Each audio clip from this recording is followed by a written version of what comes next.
안녕하세요, 잡시왕입니다. 최근 중국이 해양경비대 전력을 대대적으로 강화하고 있는 가운데 056형 초기함을 해안경비대에 이관하고 있는 것으로 확인됐습니다. 중국 해양경비대의 화력을 향상시키기 위한 조치로 보이는데요. 실제로 앞서 중국 당국은 배타적 경제수역에서의 중국 해경의 발포 권한을 부여하는 법을 통과시켰습니다. 뿐만 아니라 우리 해역에서 불법 조업하는 중국 어선들도 늘고 있어 중국은 한국 해경을 맞서기 위해 해양경비대 전력을 강화하고 있는 것으로 보이는데요. 그런데 이 같은 중국의 움직임을 전혀 걱정하지 않아도 될 것 같습니다. 최근 한국에서 개발한 특수한 기술로 인해 중국의 침범에 더욱 빠르게 대응할 수 있게 됐기 때문입니다. 과연 어떠한 특수한 기술이 탑재돼 세간의 관심을 끌고 있는지 자세히 알아보겠습니다. 매년 서해 북방한계선 NLL 해상에서는 중국 어선들이 출몰해 불법 조업을 일삼고 있는데요. 그런데 중국 어선이 우리의 영해를 침범해 갈등을 일으키는 방법은 갈수록 다양해지고 있습니다. 실제 중국 어선은 남북 접경해역의 지리적 특성을 활용해 야간에 도주하기 쉬운 고속보트를 어선 대신 이용하는 등 치고 빠지기 식으로 불법 조업을 하기도 합니다. 지난 2019년 상반기에만 불법 조업을 한 중국 어선은 하루 평균 42척으로 작년에는 하루 평균 94척으로 급증했습니다. 심지어 이들은 50에서 60척씩 무리를 지어 불법으로 조업을 하기도 했는데요. 이렇게 도를 넘어서고 있는 중국 어선은 꽃게 조업철인 올해 4월에만 일평균 200여 척 이상 출현하며 갈수록 뻔뻔해지고 있습니다. 이처럼 상황이 심각해지자 우리 정부도 중국에게 서해 NLL 해역 불법 조업에 대해 단속을 강화해달라고 당부했는데요. 과거 한국과 중국은 어업문제 협력 회의까지 열어 중국 어선 불법 조업 개선 방안을 논의했습니다. 당시 우리 정부는 중국 어선의 조업일지 허위 기재, 그물코 규정 위반 등 불법 행위 문제가 근절되지 않고 있는 점을 지적하며 단속 강화를 강력히 요구했습니다. 당시 제대로 단속하겠다는 중국 당국의 약속은 현재까지도 이뤄지지 않고 있는데요. 안타깝게도 중국 어선들의 우리 해역 침범과 불법 조업은 계속되고 있습니다. 이와 같은 이유로 한국에서도 중국 어선의 불법 조업에 대한 조치들을 시행하고 있습니다. 실제로 올해 초 해경은 서해 NLL과 EEZ 수역에 대형 헬기 카모프를 배치해 치안 유지 임무를 수행하기도 했습니다. 이에 따라 해경은 기존 회전익 헬기 2대와 고정익 비행기 3대 등 모두 6대의 항공기를 보유하게 되면서 빈틈없는 해상 치안을 확보하게 됐는데요. 그런데 여기에 곧 무인 수상정까지 실전 배치된다는 반가운 소식이 전해졌습니다. 우리나라 영해를 수호할 무인 수상정 해검이 배치되면 레이더 사각 지역에 대한 감시 정찰 임무 능력이 향상되면서 해상 전력이 강화될 것으로 보이는데요. 무인 수상정은 작전기지 주변 연안이나 도서지역 감시 정찰 임무를 해전 시 사상자 발생을 최소화할 수 있다는 점에서 큰 주목을 받고 있습니다. 실제로 자율운항 제어, IT, AI로 제작된 첨단 기술의 응집체인 무인 수상정은 감시 정찰 외에도 해상 장애물 회피, 이동 중인 불법 어선 추적에서 뛰어난 성능을 보이고 있습니다. 현재 우리 군은 1990년대에 도입한 20여 대의 경비정을 교체한다는 계획을 갖고 있는데요. 아울러 무인 수상정이 전력화되면 해난사고 상황이나 재해 현장에 대한 민첩한 대응도 기대할 수 있을 것으로 보입니다. 승무원 없이 수면에서 운용하는 선박인 무인 수상정은 우리나라의 경우 서해 NLL 관리를 위해 꼭 필요한 해상 병기로 꼽힙니다. 해군이 더 중차대한 일을 할 수 있도록 감시 정찰 임무를 수행해주고 있기 때문입니다. 실제로 해공군 인력 부족에 시달리는 우리 군에게 빈자리를 채워주는 것이 바로 무인 수상정 시스템입니다. 이 같은 이유로 우리 육군도 그동안 육군 경비정이 맡아온 해안 인접의 연안 경계 업무에 무인 수상정을 도입하려는 움직임을 보이고 있다고 합니다. 무인 수상정은 인명 부담이 없어 우리나라뿐 아니라 현재 여러 나라에서 개발되고 있는데요. 군사 강국들은 무인 수상정이나 잠수정이 군집을 이뤄 정찰, 대잠수함전, 기뢰전을 수행하는 해양 군집 로봇을 개발 중으로 미국과 같은 경우 전투 가능한 수상 군집 로봇을 개발하고 있습니다. 영국 해군은 무인 수상정 오터프로를 시험 운용하고 있고 중국도 무인 수상정 개발에 한창인 것으로 알려졌습니다. 무인 수상정은 이제 해상력 강화를 위해 꼭 필요한 대세 무기인 것은 틀림없어 보입니다. 국내에서 무인 수상정을 개발한 LIG 넥스원의 경우 해검 1호, 해검 2호, 해검 3호 세 가지 버전으로 무인 수상정을 개발했는데요. 이는 각각 해안 감시, 해안 수중 감시, 해안 전투를 수행하는 임무를 맡고 있습니다. 앞서 LIG 넥스원은 국방과학연구소가 주도하는 민군 기술 적용 연구 사업을 통해 감시 정찰용 해검 1호를 개발하고 시범 운용 사업을 완료했습니다. 이를 기반으로 수중, 수상 감시 정찰 능력이 강화된 해검 2호를 개발했고 전투 능력이 대폭 강화된 해검 3호 개발과 실증 사업까지 최근 성공적으로 마무리했습니다. LG 넥스원에 따르면 최첨단 탐지 장비를 장착한 해검 1호는 연안 정보 획득과 항만 감시 정찰, 해상제의 초동 대응, 불법 조업 선박 대응 임무를 수행할 것으로 보입니다. 해검 1호는 개발 성과를 인정받아 지난 2018년에 10대 기계기술로 선정되기도 했는데요. 그리고 해검 2호의 경우 국내 최초로 수중, 수상 2종 무인 플랫폼을 연동해 강조리 환경에서 실시간 감시 정찰 임무를 수행할 수 있는 핵심 기술을 확보한 것으로 알려졌습니다. 또한 강조리 환경을 극복하기 위해 연동복합 운동 제어 기술, 다중 센서 데이터 융합, 수중 플랫폼 자동 진회수 기술을 추가로 확보해 다양한 환경에서 감시 정찰 운용이 가능합니다. 실제로 해검 2호는 경남 남해 인근 해역에서 수행한 성능 시험에서 실해역 운용성을 입증하기도 했습니다. 앞으로 해검 2호는 해군의 항만 감시 체계와 연계돼 수중, 수상 복합 감시 정찰을 수행하고 소해함과 길에 대한 협동작전을 할 것으로 보이는데요. 아울러 해저 지형조사, 구조물 관리, 건설 지원, 해양 군항구조 대응 등 민간 공공 분야에서도 중요한 역할을 할 것으로 보입니다. 마지막으로 해검 3호는 최첨단 감시 정찰 장비와 원격 사격 통제 체계, 유도로켓 발사대 등을 탑재해 고내향성 설계 기술과 AI 기반 자율 운항 기술이 적용된 게 특징입니다. 또 무인 수상정으로는 국내 최초로 최대 파고가 2.5m인 해상 상태 4해 상황에서 성능 시험을 완료했으며 열악한 해상 환경에서 유인 전력 없이 임무를 수행할 수 있는 선체 안정성을 검증받았습니다. 향후 해검 3호가 전력화되면 유인 운용이 어려운 악천후에도 24시간 경계 임무가 가능하고 군의 완벽한 경계 작전 태세를 확립할 수 있을 것으로 보입니다. 이제 불법으로 침범하는 중국의 선박들을 언제 어디서든 모조리 잡아낼 수 있을 것 같은데요. 그런데 최근 중국 불법 어선들을 깜짝 놀라게 할 소식이 또 등장했습니다. 올해 한국 서해 최우수 함정으로 선정된 군산해경 한강 1호에 숨겨진 비밀이 있는 것으로 밝혀졌기 때문입니다. 서해지방 해양경찰청에 따르면 군산해경 소속 1,000톤급 한강 1호 경비함은 함정훈련부터 주요 실적, 업무 혁신 사례에서 모두 높이 평가를 받으며 최우수 경비함으로 선정됐습니다. 구체적으로 워터제트 수밀키트 자체 개발은 물론 불법 조업을 하는 중국 어선들을 검거하며 안전과 치안 실적에서 모두 뛰어난 성과를 거둔 것으로 알려졌는데요. 그런데 이번에 개발된 워터제트 수밀키트로 단숨에 20억 원까지 절약할 수 있게 됐다고 합니다. 군산 해경으로 근무 중인 김대중 경사가 고장이 잦고 수리 비용이 비싼 워터제트의 단점을 해결한 워터제트 수밀키트를 최초로 개발해낸 것입니다. 고성능 선박 추진기인 워터제트는 고속 운항과 회전성은 우수하지만 고장이 많이 나고 수리 비용이 비싸다는 치명적인 단점이 있었습니다. 그런데 이번에 김 경사가 개발한 이 키트를 활용하면 워터제트의 단점을 완전히 보완할 수 있는데요. 실제로 해수 유입관에 수밀 키트를 설치하면 아주 손쉬운 방법으로 수리할 수 있어 경비 임무 공백 최소화와 예산 절감 효과 등 일석이조 효과를 누릴 수 있게 됐습니다. 즉 그동안 워터제트 추진기 수리에 소요된 20억 원의 국가 예산을 절감하는 것은 물론 중국 선박들의 침범과 관련해 전력 공백 없이 더욱 빠르게 신속 대응이 가능해진 것입니다. 이처럼 한국은 해양 분야의 기술 경쟁력을 바탕으로 독보적인 리더십을 확보하고 있는 것으로 보이는데요. 어제보다 오늘이 더 안전하고 치안이 바로 선 바다를 만들기 위해 노력하고 있는 대한민국을 응원하겠습니다. 한국 해군의 작전 능력이 한층 더 강화될 전망입니다.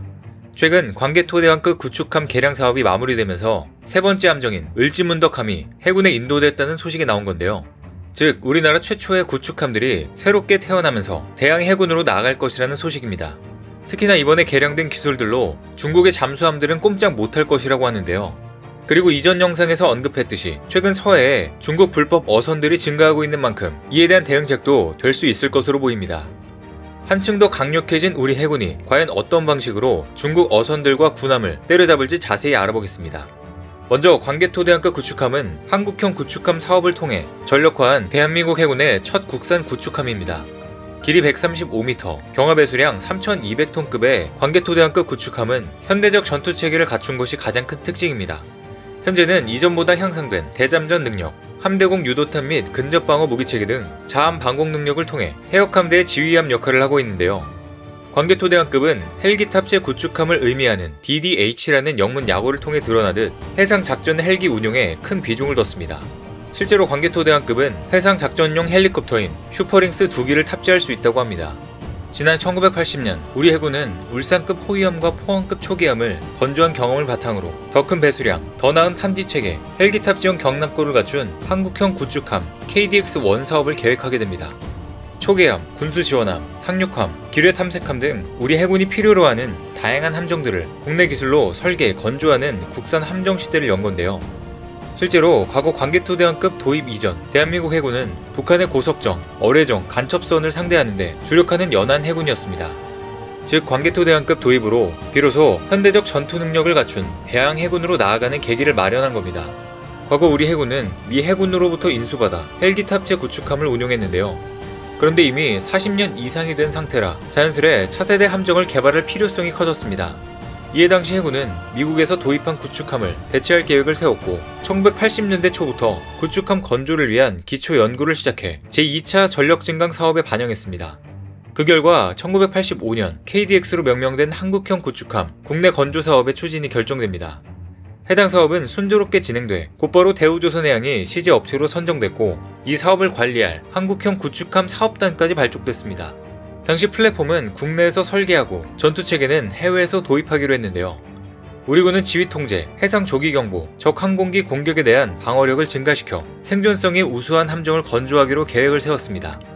또한 현대전의 특징인 복합전 상황에 효과적으로 대처할 수 있는 전투 능력을 갖춘 2000년대 해군의 수상함 주력함으로 운용하려는 구상도 초기 단계에서 반영됐습니다. 더불어 우리 군은 선진국 구축함과 헬기 탑재 구축함을 비교해 평균에 해당되는 3000톤급으로 결정하고 이와 비슷한 수준의 무기체계도 구상했습니다. 당시 호위함급만 보유하고 있었던 우리 해군으로서는 3000톤급의 헬기 탑재 구축함을 국내 기술진의 힘으로 건조하게 된 것은 함정건조 역사상 큰 획을 그은 사건이었는데요. 그리고 1996년 드디어 국내에서 건조한 한국형 구축함 1번함이 진수되며 광개토대왕으로 한 명이 명명됐습니다. 그리고 곧바로 우리 군은 광개토 대왕함, 시제함과 함께 후속함 건조에 착수해 2, 3번함인 을지문덕함과 양만춘함을 차례로 진수시켰는데요. 하지만 그로부터 20여 년의 시간이 흐른 현재 과거 실전 배치된 광개토 대왕급의 성능 개량이 불가피한 시점이 도래했습니다. 이에 따라 우리 군은 지난 1998년 실전에 배치됐던 한국형 구축함의 성능 개량 사업을 착수하고 양만춘함의 성능 개량을 성공적으로 마무리했습니다. 성능 개량 1번함인 양만춘함은 지난해 시험평가를 마치고 최첨단 센서를 갖춘 함정으로 다시 태어났습니다. 양만춘함의 전투체계는 순수 국내 기술로 개발된 장비로 교체됐으며 표적관리 능력은 3배 이상, 정보처리 속도는 100배 이상 올라간 것으로 전해집니다. 사람의 두뇌에 해당하는 전투체계는 레이더 등 탐지 센서로 적을 확인, 추적하고 교전하는 일련의 과정을 통제하는 시스템을 의미하는데요. 앞으로 이런 전투체계 국산화에 따라 정비 시간을 더 줄이고 비용도 절감할 수 있을 것으로 기대됩니다. 아울러 선배일 예인 소나의 경우 최신 호위함에서 운영 중인 장비로 교체돼 수중 표적 탐지와 추적 성능도 향상된 것으로 알려졌습니다. 현대의 전투전에서 우리 해군이 우위를 확보하려면 이와 같이 성능 개량은 꼭 필요해 보이는데요. 양만춘함에 이어 광개토 대왕함과 을지문덕함까지 모두 성능 개량을 마치게 됐습니다. 방사청에 따르면 최근 경남 진해 해군기지에서 성능 개량을 마친 을지문덕함이 마지막으로 해군에 인도되면서 3200톤급 한국형 구축함 성능 개량 사업이 성공적으로 마무리됐습니다. 이로써 운영한 지 20여 년이 지난 구형 전투체계와 센서들이 이번에 최신 장비로 교체된 것입니다. 전투체계로 교체한 구축함들은 특히 전투지휘 능력 부분이 크게 향상된 것으로 알려졌는데요. 구체적으로는 표적 관리 능력과 정보 처리 속도를 대폭 끌어올렸으며 양만춘함과 마찬가지로 예인형 선배열 음탐기를 탑재해 수중 표적 탐지, 추적 성능을 강화한 것이 특징입니다. 이처럼 수중 표적 탐지와 추적 성능이 한층 더 강력해지면서 언제 어디서든 중국 잠수함을 다 잡아낼 수 있을 것으로 보이는데요. 뿐만 아니라 5인치 주포 한문과 30mm 근접방어 무기체계 골키퍼 2문, 대함유도탄, 대공유도탄, 대함유도탄 기만체계, 어뢰음향 대항체계를 장착한 것으로 알려졌습니다. 또한 해상 작전 헬기를 탑재해 대잠, 초계 작전이 가능하며 우리 해군 함정 최초로 수직 발사대도 설치했습니다. 수직 발사대는 대공 유도탄을 보관한 상태에서 발사해 다수의 목표물에 효과적으로 대응할 수 있는 것이 장점인데요. 이처럼 대한민국 수상함 최초로 성능 개량 사업을 성공적으로 마무리하게 되면서 해군 전력은 이전과는 다른 상상할 수 없는 레벨이 됐습니다. 뿐만 아니라 구축함에 탑재하는 정찰, 감시용 무인 항공기도 드디어 국내에서 개발하기로 결정했는데요. 이 역시 중국 선박을 감시하기 위한 또 다른 특단의 조치가 될 것으로 보입니다. 방사청에 따르면 최근 우리군은 방위사업 추진위원회를 열고 함정에 탑재하는 정찰용, 서북도서용 무인항공기 도입 사업에 대한 사업 추진 기본 전략을 의결했습니다. 무기 도입 1단계 절차인 사업 추진 기본 전략은 무기 체계를 국내 연구 개발로 갈 것인지 아니면 해외 기종으로 구매할 것인지 논하는 자리로 이번에 우리는 국내 개발로 가기로 확정했습니다. 이에 따라 함정 탑재 정찰용 및 서북도서용 무인 항공기 사업은 구축함에 탑재하는 정찰용 무인 항공기와 서북도서 감시 능력 향상을 위한 무인 항공기를 단일 플랫폼으로 국내 기술로 통합할 방침인데요. 2023년부터 2031년까지 총 사업비 5,700억원가량이 투입될 예정입니다. 이처럼 무려 11년을 끌어온 서북도서 무인 항공기 도입 사업이 첫 발을 떼면서 우리나라 해상 전반은 물론 서북도서의 안보 위협에 대응 능력이 강화될 것으로 전망되는데요. 그동안 군 안팎에서는 무인 항공기 도입 사업이 빨리 진행되지 못하고 있다는 지적이 있었지만 지금이라도 빠르게 진행하여 실전 투입되길 기대해보겠습니다. 우리 군은 2010년도 연평도 포격전 이후 감시 정찰을 강화하기 위해 무인 항공기 도입을 여러 차례 추진했지만 군의 작전 요구 성능을 충족하는 기종이 없어 사업이 지연돼 왔습니다. 그동안 서북도서용 무인 항공기 도입 사업의 결론이 나지 않았던 건 운영 조건이 까다로웠던 이유도 있습니다. 실제 해병대에서 필요한 무인 항공기의 경우 활주로가 마땅하지 않은 섬 일대에서 수직 이착륙이 가능하고 바람과 해무에도 견뎌야 합니다. 그런데 해외 기종들은 이 같은 조건을 충족하지 못했고 결국 군 당국이 우리의 요구 조건에 맞게 국내 연구 개발로 착수하기로 한 겁니다. 무인 항공기 도입 사업을 국내 기술로 가겠다고 방향을 잡은 만큼 앞으로는 신속하게 처리돼야 할 것으로 보이는데요. 서북도서에서 북한을 비롯한 중국까지 위협이 날로 늘어가고 있어 우리나라 해군 전력을 더욱 강화해야 할 필요성이 높아지고 있기 때문입니다. 한국은 핵심 전투 체계로 재무장한 한국형 구축함과 무인 항공기 개발을 통해 대항 해군으로 나아가기 위한 초석을 단단히 다지고 있는데요. 이처럼 보다 진일보한 대공방력 능력을 보유하고 원의 작전 능력이 향상된 우리 해군을 보고 놀란 중국은 결국 앞으로 서해에 얼씬도 못할 것으로 보입니다. 서해를 자신들의 바다로 만들려는 중국 해군의 시도가 갈수록 강해지고 있습니다. 항공모함 랴오닝호와 산둥호는 지난해 서해에서 약 20차례에 걸쳐 훈련을 실시했고 초계기와 경비함 등도 서해해상 경계인 동경 123, 124도에서 활발하게 활동하고 있습니다. 게다가 중국 함정의 출현 빈도도 높아지는 추세인데요. 2016년부터 지난해 8월까지 중국 군함이 배타적 경제수역 한반도 인근에 출현한 횟수는 910여 회에 달합니다. 이렇듯 중국 해군의 한반도 동진에 맞서 한국 해군도 함정을 출동시켜 맞대응하고 있습니다. 하지만 서해 북방한계선 경계 등으로 중국의 움직임을 견제하는데 한계가 있는데요. 전통적인 방식에서 벗어나 중국의 서해 영향력 확대에 맞설 비대칭 전략이 필요하다는 지적이 나오는 대목입니다.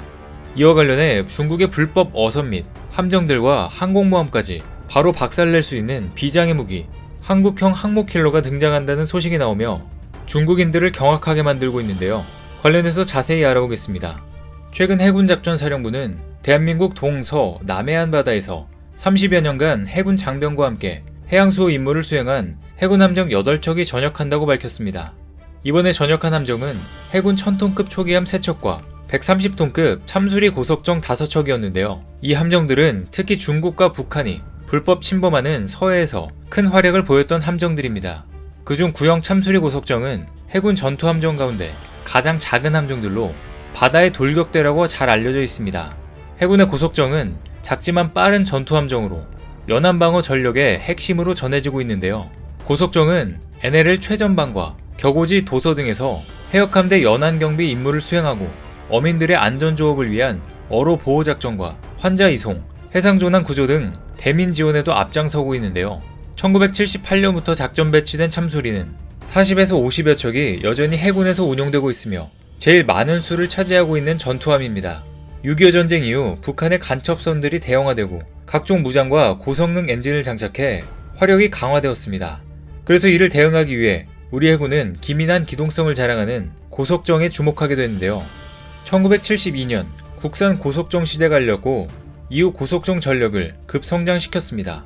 오늘날 해군의 주력 고석정이라고 할 수 있는 참수리는 지난 1976년부터 1993년까지 100여 척이 건조됐습니다.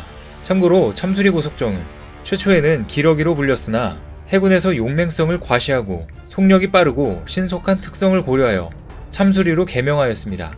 참수리 고석정의 등장으로 간첩선의 침투는 거의 사라졌으며 지난 연평해전과 대청해전에서는 격전 끝에 북한군 경비정을 침몰시킨 바 있습니다. 그러나 제2연평해전에서는 북한군과 교전 과정에서 안타깝게도 참수리 고속정 한 척이 침몰하고 장병 6명이 전사했는데요. 이에 지난 2000년대 초부터 적 함정을 보다 효과적으로 공격할 수 있는 성능이 향상된 신형 고속정을 개발하기 시작합니다. 드디어 지난 2017년 11월 해군의 210톤급 신형 고속정 참수리가 취역하기 시작하면서 현재까지 계속해서 신형 참수리로 전력화 중에 있는데요. 기존 참수리와 마찬가지로 해군의 지역함대인 제1, 2함대에 배치돼 서해에서 중국군과 북한군 함정을 저지하는 임무를 맡고 있습니다. 이렇게 탄생된 신형 참수리 고속정은 해군의 윤영하급 고속함과 같은 워터제트 추진체계를 사용합니다. 이 때문에 어망이 있는 낮은 수심의 해역에서도 작전을 원활하게 수행할 수 있습니다. 그리고 130mm 유도로켓과 76mm 함포 및 12.7mm 원격 사격 통제체계를 장착해 40mm와 20mm 함포만을 장착한 기존 참수리에 비해 화력이 월등히 강화되었습니다. 또한 전자전 장비와 대유도탄 기만 체계를 탑재함으로써 적 대함미사일 공격에 대한 방어 능력도 갖추고 있습니다. 세계 해군 함정 역사상 처음으로 장착되는 무기체계인 130mm 유도로켓은 국방과학연구소가 개발한 정밀 유도무기로 고속으로 이동하는 공기부양정, 경비정, 상륙정을 20km 밖에서 정밀 타격할 수 있습니다. 게다가 발사 후 망각형 유도체계를 적용하여 한 번에 다수의 함정을 공격할 수도 있습니다. 또 자동화된 무기체계 덕분에 기존 참수리 대비 10명이 적은 20명의 승조원이 운용합니다.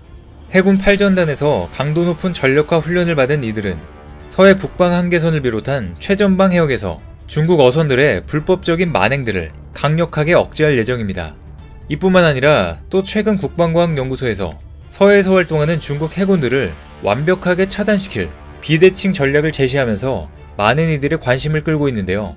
국방과학연구소는 최근 열린 세미나에서 서해 내 중국 해군의 활동을 견제하고 억제할 방안을 제시했습니다. 중국 해군을 제압할 핵심은 위성과 대함 탄도미사일 ASBM의 결합이었는데요. 몇 년 전부터 중국 해군과 해상경비대 함정이 대형화되는 등 위협이 커지고 있지만 지구 공률로 인해 먼 거리의 탐지가 제한됩니다. 게다가 날씨 등의 변화로 24시간 감시가 어렵고 중국 함정에 접근하는 것도 쉬운 일이 아니었습니다. 그런데 이번에 나온 내용을 보면 감시 정찰 위성과 실시간 데이터 링크 체계를 타격 전력과 연동하면 이 같은 제약을 어느 정도 극복할 수 있다는 것입니다.